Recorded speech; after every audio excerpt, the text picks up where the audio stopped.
Hello friends, welcome to Kankalai family vlog. இன்றைக்கி நம்ம வீடியோவில் சிம்பிளான ஒரு புட்டிங் ரெசிபி தாங்க பார்க்க போகிறோம். அதுக்கு நான் அகர் எடுத்திருக்கேன்.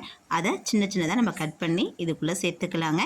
இது வந்து பவுடராகவும் கிடைக்கிது, லிக்யூடாகவும் கிடைக்கிது, இது போலவும் இருக்குது. இது போல் வாங்கிட்டு வந்து கட் பண்ணி சேர்த்துக்கிட்டேன். இதில் ஒரு பங்கு அளவுக்கு தேங்காய் தண்ணி சேர்த்துருக்கேன். கொஞ்சமாக சுடு தண்ணி சேர்த்துட்டு 5 நிமிஷம் அப்படியே ஊறட்டும். ஊறி வரும்போது சீக்கிரம் நமக்கு வெந்து வந்துடும். அதுக்கப்புறம் 2 தேங்காய் எடுத்திருக்கேன். பெரிய தேங்காயை எடுத்துருக்கேங்க.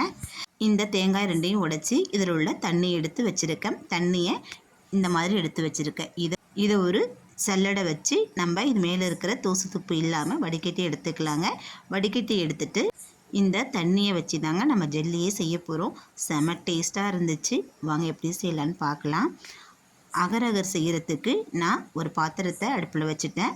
அதில் வடிகட்டி வச்சுருக்க தேங்காய் தண்ணியை சேர்த்துட்டேன். தேங்காய் தண்ணியும் அது கூட நம்ம ஏற்கனவே ஊற வச்சு எடுத்து வச்சுருக்கோம் இல்லையா, அந்த கடல் பாசியும் இது கூட சேர்த்து நம்ம நல்லா கரைச்சி விட வேண்டியதாங்க. கரைச்சி விடணும், அப்போ தான் நமக்கு ஜெல்லி சூப்பராக கிடைக்கும். இது கூட தேவையான அளவுக்கு நம்ம சுகரையும் சேர்த்துக்கணும். இது ஒரு 2 நிமிஷம் அப்படியே கொதிக்கட்டும். இது கூட நம்ம சுகர் சேர்த்துக்கலாங்க. நான் கொஞ்சமாக சுகர் சேர்த்துருக்கேன். ஏன்னா தேங்காய் தண்ணிலையும் லைட்டாக இனிப்பு இருக்கும். நான் வெள்ளை சர்க்கரை தாங்க சேர்த்துருக்கேன். நீங்கள் நாட்டு சர்க்கரையும் சேர்த்து செய்யலாம். நம்ம குழந்தைங்களுக்கு கொடுக்குறதா நம்ம எப்படினாலும் செய்யலாங்க. இதை சேர்த்துட்டு நம்ம ஒரு ஸ்பூன் வச்சு நல்லா கரைச்சி விட்டுருவோம். அகர் நல்லா நமக்கு வெந்து வரட்டும். இந்த அளவுக்கு நல்லா கொதித்து அதில் போட்ட கடல் பாசி நமக்கு நல்லா கரைஞ்சி வந்துருச்சுங்க. இதை ஒரு பாத்திரத்துக்கு நம்ம மாற்றிக்கலாம்.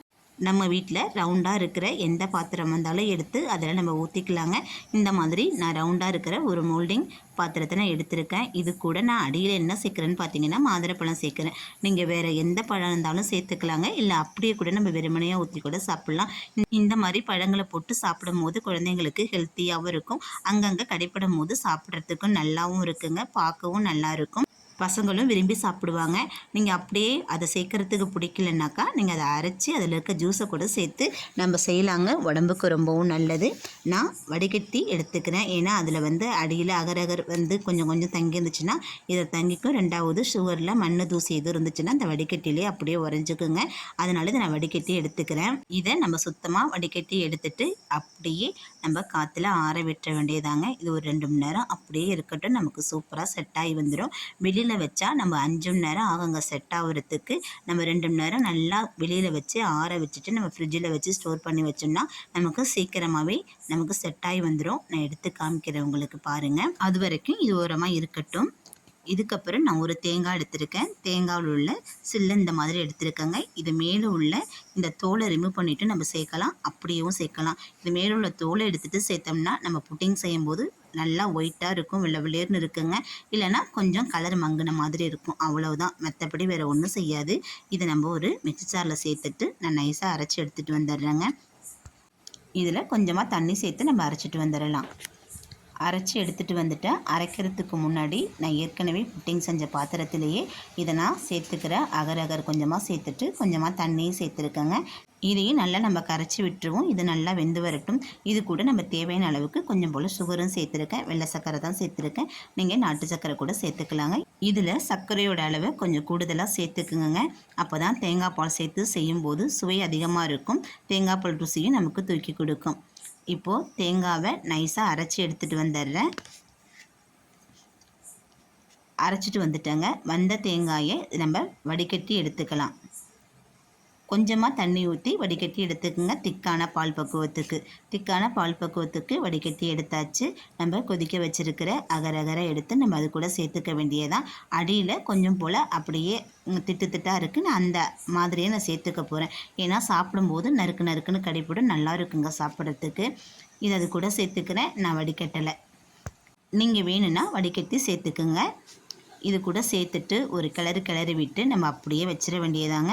இதுவும் நல்லா காத்தோட்டமாக ஆறி வரட்டும். ஆறி வந்ததுக்கப்புறம் உங்களுக்கு நான் காமிக்கிறேன். வெளியில் வச்சு நம்ம ஆற வச்சு ஜல்லி மாதிரி எடுத்துக்கலாம். இல்லைனா நம்ம ஆற விட்டு கொஞ்சம் நேரம் சூடெல்லாம் அடங்கினதுக்கப்புறம் ஃப்ரீசர்லேயோ ஃப்ரிட்ஜ்லேயோ வச்சு ஸ்டோர் பண்ணி எடுத்தோம்னா நமக்கு சூப்பரான ஜல்லி ரெடி ஆகிடுங்க. இதை கலந்து விட்டுட்டு ஒரு மூடி போட்டு ஒரு ஓரமாக இருக்கட்டும். நம்ம ஏற்கனவே செஞ்சோம் பார்த்தீங்களா தேங்காய் தண்ணியில் ஜல்லி, அது எந்த அளவுக்கு செட் ஆகிருக்குன்னு உங்ககிட்ட காமிக்கிறேன் பாருங்கள். நமக்கு சூப்பராக செட் ஆகி வந்துருச்சுங்க. நம்ம பசங்க வர கொஞ்சம் நேரத்துக்கு முன்னாடி இதை நம்ம ரெடி பண்ணி வச்சோன்னா பசங்க ஸ்கூல் விட்டு வரவும் சூப்பராக சாப்பிட்ருவாங்க. இதை நான் ஒரு பாத்திரத்துக்கு அப்படியே மாற்றி எடுத்துக்கிறேன். இதை சுற்றியும் இந்த ஓரங்களை கத்தியை வச்சு எடுத்து விட்டுருங்க. நம்ம தட்டுறதுக்கு ஈஸியாக வரும். இங்கே பாருங்கள், தட்டி காமிக்கிறேன். இங்கே பாருங்கள், அகர் அங்கங்கே கொஞ்சம் கொஞ்சம் திட்டாக இருக்குது. என் பொண்ணும் அதில் கையை வச்சு பார்க்குது, அம்மா நானும் பார்க்குறேன் அப்படின்னு சொல்லிட்டு இதை நான் கட் பண்ணுறேன். ஒரு பீஸ் எடுத்து எங்கள் பாப்பா சாப்பிட்டாச்சு. இங்கே பாருங்கள், சூப்பராக இருக்குதுங்க. டேஸ்ட்டும் செமையாக இருந்துச்சு. இந்த மாதுளப்பழத்தோடு சாப்பிடும்போது இன்னும் சுவையாக இருந்துச்சு.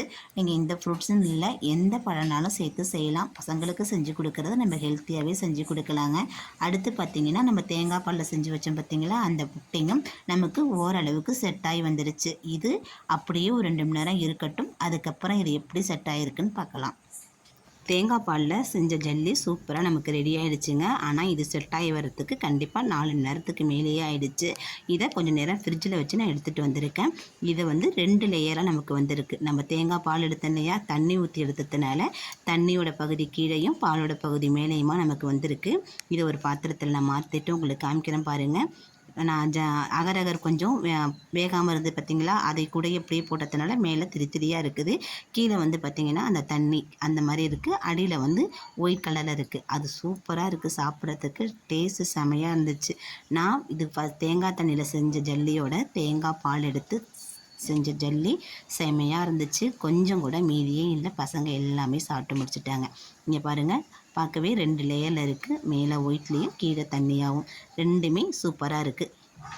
சாப்பிட்றதுக்கு செமையாக இருந்துச்சு. எனக்கு தெரிஞ்ச மாதிரி தேங்காய் பாலில் புட்டிங் நான் செஞ்சு உங்கள்கிட்ட காமிச்சிட்டேன். ஜல்லி சூப்பராக வந்துருந்துச்சு. நீங்களும் ட்ரை பண்ணி பாருங்கள். பசங்களுக்கும் ஹெல்த்தியாக செஞ்சு கொடுங்க. வீடியோ பார்த்ததுக்கு நன்றி.